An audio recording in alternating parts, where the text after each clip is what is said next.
I've presented these ideas as a guest speaker at some academic conferences. And what I want to just say is that, look, the secret of success in our trading, the secret sauce, it's not secret, it's only rare. And that is that people appreciate true storytelling, deep listening, and accountable actions with your teams. And that we create through true storytelling places of safety where we can learn to trust each other and ourselves and learn to tell more and more of the truth in order to create opportunities to get better. And it turns out when you can do that, that it's an acquired taste that is addictive. And the rarity is in the willingness of people to do the work that it takes to do that. And what does that work look like? Here's the formula.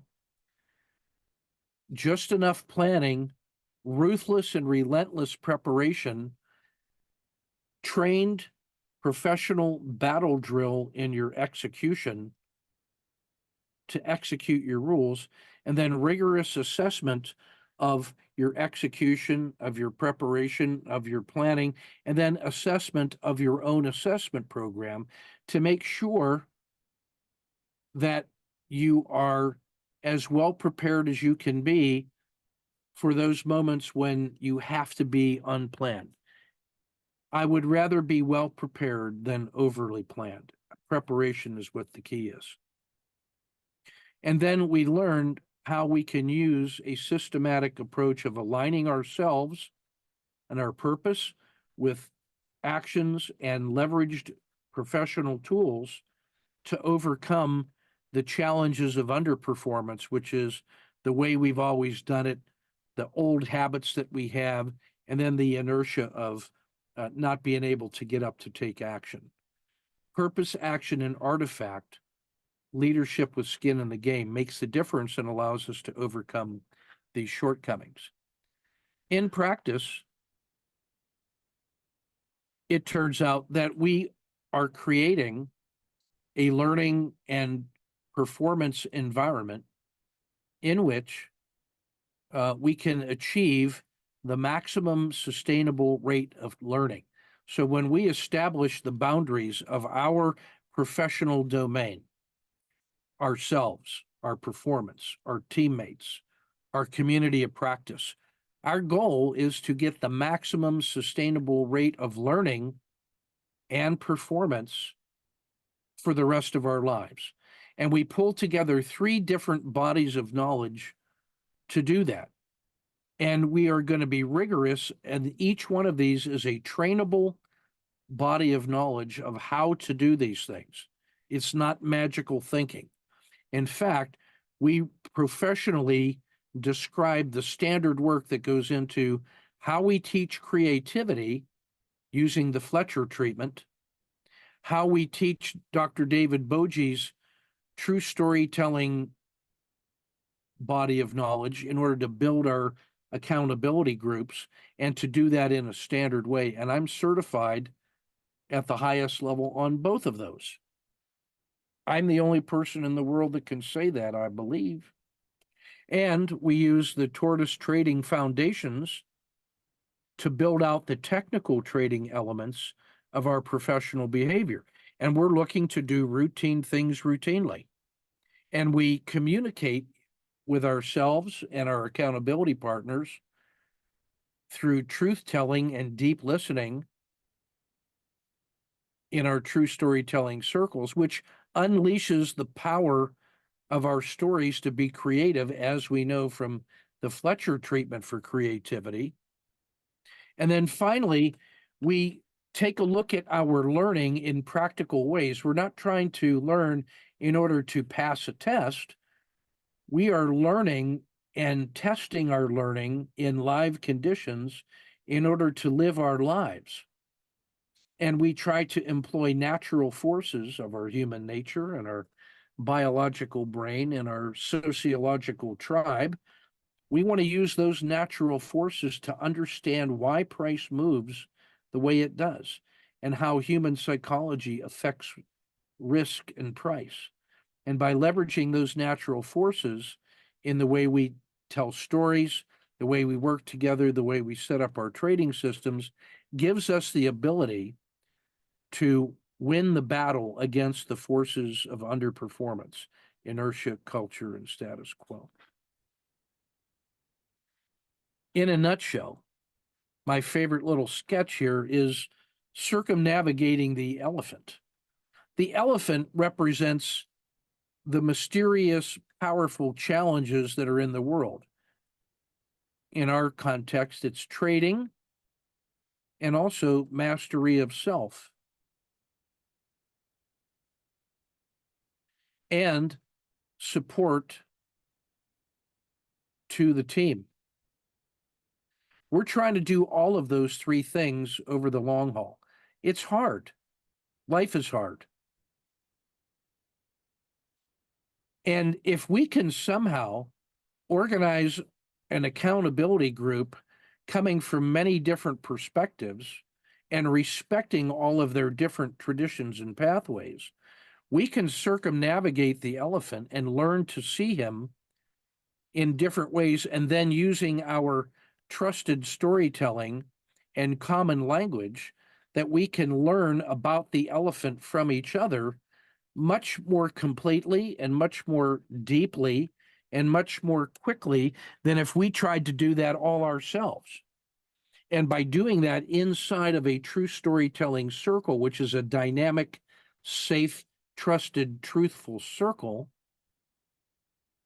we think of the true story circle as a roundabout in which all of these R words are performed and respected because we respect the R. And as an individual going into that circle, we acknowledge and respect the knowledge of our head, heart, gut, hands, and feet, as I've spoken about before. And then all of us in that circle can use that safe, trusted, truthful space to prepare for that long-term engagement with the elephant, which is learning to master ourselves and support our teams and to trade for a living for those that we're trading for. And in that circle, we can rest, relax, recover, reverberate, resonate, reset, repurpose ourselves, review our trading, remember the good and the bad, render it into new stories, reorient ourselves based on how we've rethought our work, conducted reconnaissance of the world around us for the new trading systems, resume our journey when it's time, restory the stories from our past to learn different lessons and to lock in different ideas and to assemble resources, etc. So there's a lot of things going on when you get into a true story circle with trusted others for the purpose of succeeding in those three primary missions. Survive in the trading world, master of self so that you can live an intentional life, and then support to your tribe. That when we learn to collaborate, we can cooperate and we can celebrate the work that we do together. That's what I want to say about our trusted circles and storytelling. And I want to encourage you to go to the work space on the in the OWL group. Go to the creativity, storytelling, and U.S. Army. This is the note that I sent to our 3-star general, and I want to finish up by just highlighting what's in there. And I told him, sir, this is the next cycle of research on creativity through storytelling that builds on the research we did here at our school, the Command and General Staff College, with Professor Fletcher of Ohio State University and Project Narrative, which is the world's leading think tank on story science.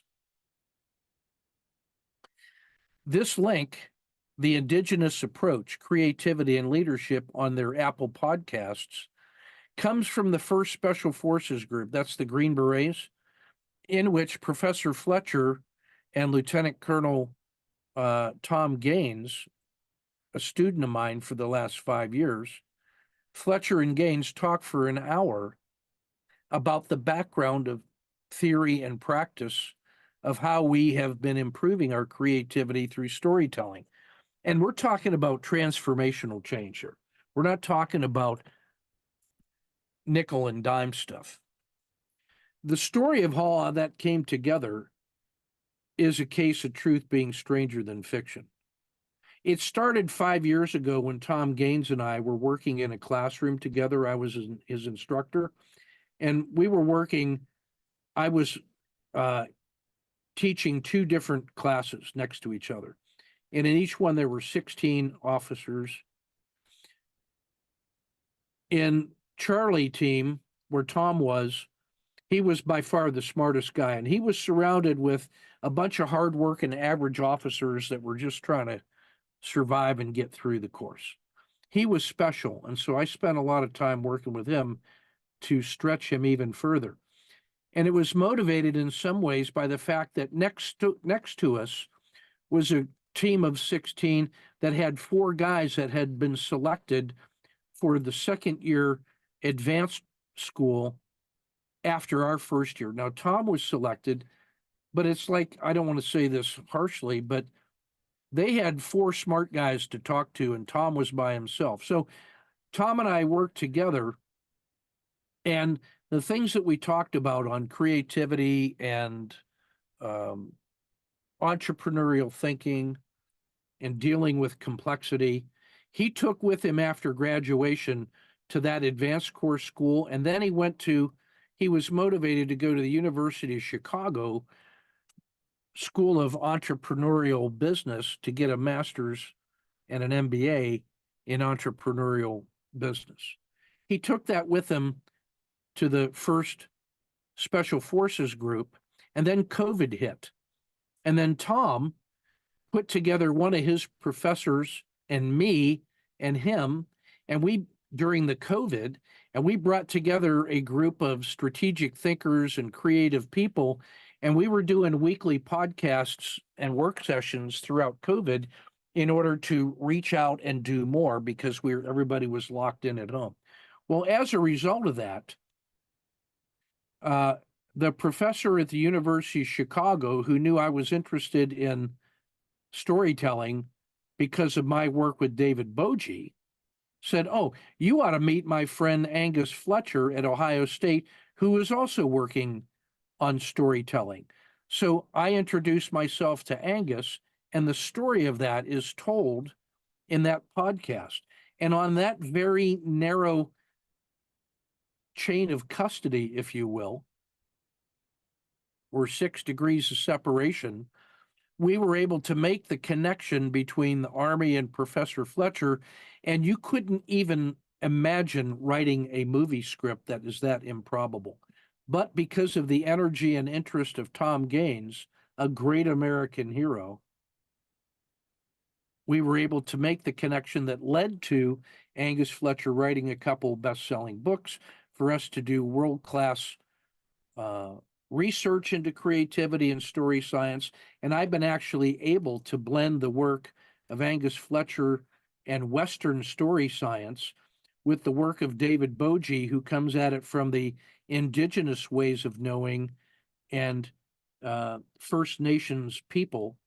So we're getting the best of Western science with Fletcher and indigenous ways of knowing with David Bogie. Plus, we're adding in the trading that comes from our modest contributions to this. So that unique integration of these 3 bodies of knowledge are astonishing. That's not even a good enough word to tell you how good it is.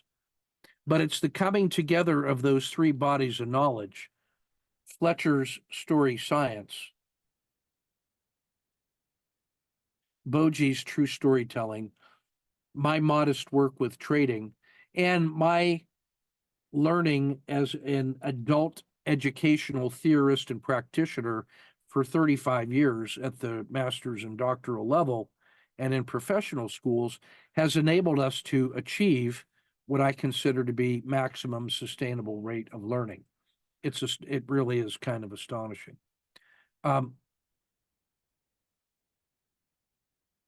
Other things that you'll find in that on that web page in the book under the creativity, storytelling, and U.S. Special Forces.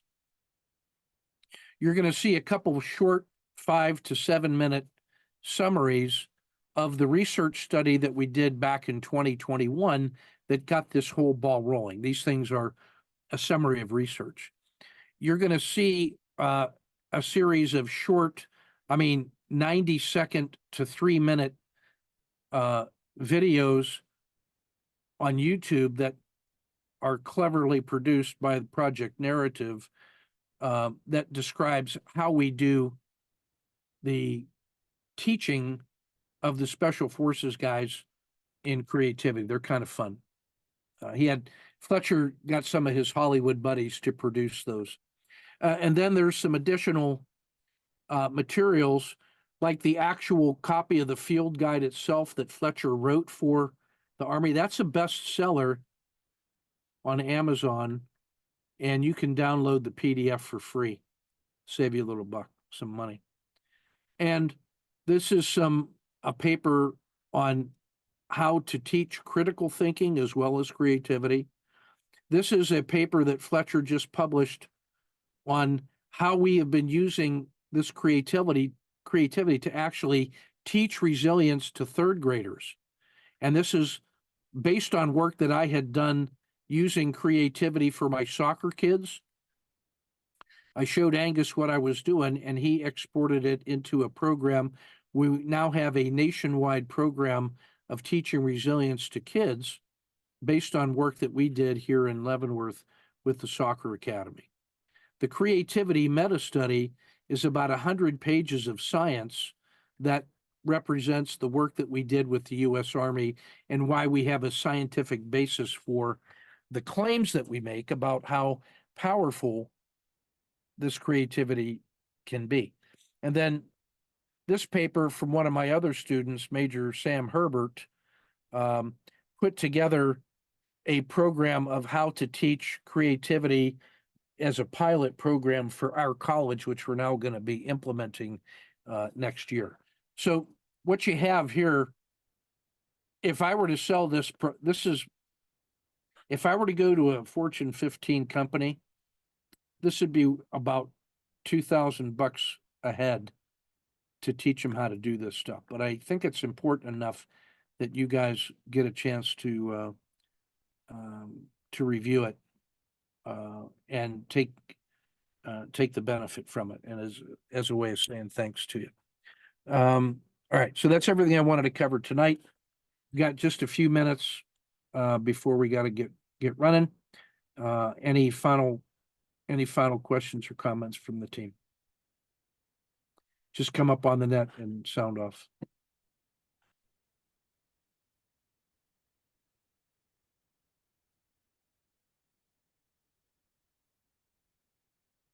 All right, hearing none, it's 8 o'clock. We'll get this published and posted. I will hang this in the live chat recordings. This will go right in here under 20240228, and it'll be labeled probably creativity. So take good care. We'll get this hung here later tonight, and looking forward to seeing you guys next week. Right. Cheers.